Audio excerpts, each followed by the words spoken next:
Content warning. Queer as a reclaimed slur, transphobia being addressed, lots of swearing and sass. Hi, I'm CritFacts, and welcome to whatever the fuck this is. So, here's the basics of why I'm here and what I'm hoping to do on this channel. It all started one fateful night, when my parents couldn't find protection, and said to each other, "What are the odds?"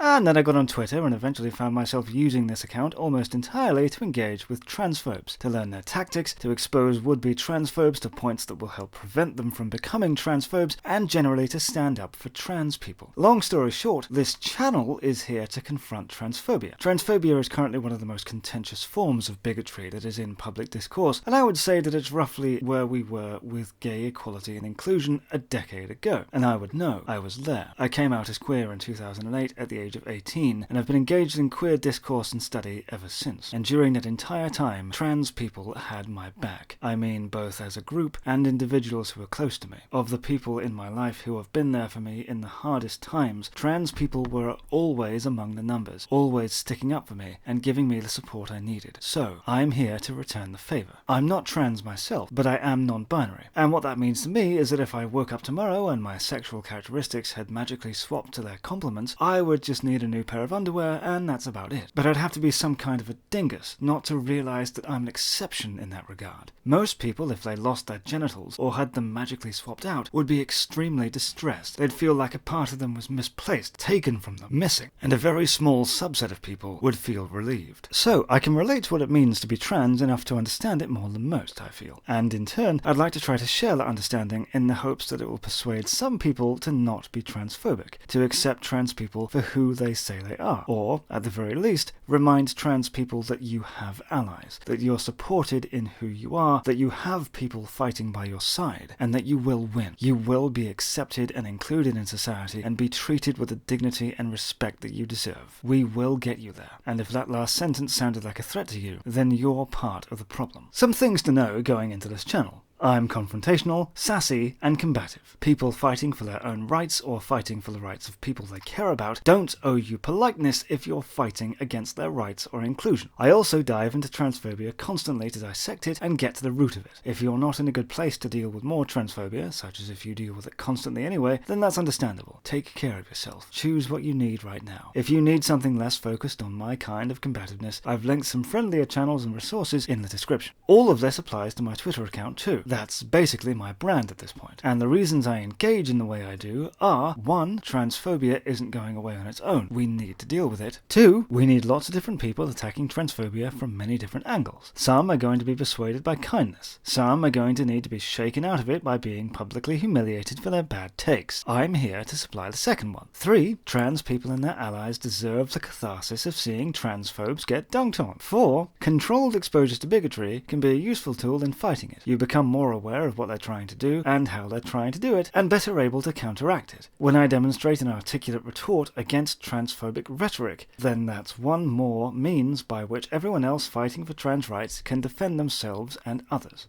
With that, I'm going to post some important rules for my comments sections on these videos, as well as those who want to join in with my shenanigans on twitter.gov. Rule 1. No abusive conduct. I don't consider pushing back against blatant transphobia a form of abuse, but threats of violence, especially sexual violence, are never acceptable, even when you're pushing back against real and pervasive bigotry. I do not condone and will not tolerate targeted harassment or threats of any kind, and I will block you if I see you doing that. Rule 2. Me quote-tweeting a chud is not a call to attack that person. If you want to engage with that person, that's fine. But firstly, don't get yourself into an argument if you don't have the energy for it, and don't bother if you're not confident you'll be able to reach them or their followers. Secondly, see Rule 1 again. And thirdly, you're not under any obligation to come to my aid. I do see that sometimes, and just remember, it's totally fine to watch me dunk on transphobes and just not engage with them yourselves. In fact, many people find my quote tweets to be an excellent way to expand their block list. Do it. Rule 3. If you genuinely mean well but are confused about trans issues, you're always welcome to DM me. In my DMs, I'm actually super chill and relaxed. I'll be patient and non-judgmental as long as you demonstrate good faith and good intentions. Rule 4. If you block me, I win. I'm not abusive, I don't make threats, and I'm here entirely to combat transphobia. So if you block me, then it seems pretty reasonable for me to conclude that the reason you're doing so is because you're a transphobe unwilling to have your bigotry pointed out to you, and you lack any substantive counter-arguments to what I say. Rule 5. If I block you, I win. That's because you're not entitled to my attention, and if your goal is to spread transphobia and I shut you down, then you've failed to advance your goal, and I can continue pushing the trans agenda of inclusion, bodily autonomy, and basic human decency. Oh, and one last thing. I'm not revealing my IRL sex on this channel. In order to accomplish that, I'm having a guest voice for each video I make. If it bothers you to not know my real-life sex, ask yourself why. You're engaging with my ideas, not my chromosomes, right? So why does the sex of my body matter here, provided the substance of what I have to say holds up? Alright, that's enough exposition. If you're ready to dunk on some transphobes, put on your transphobe dunking helmet, and let's go!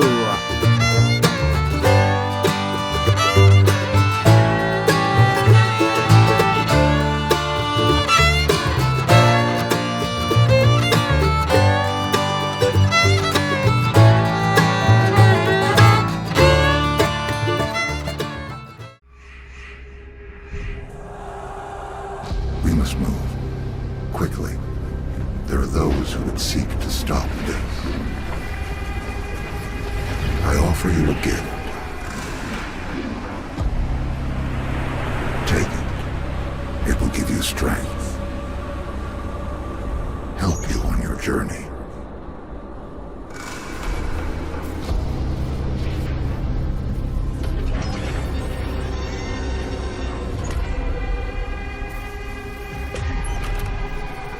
And now, they will fear you.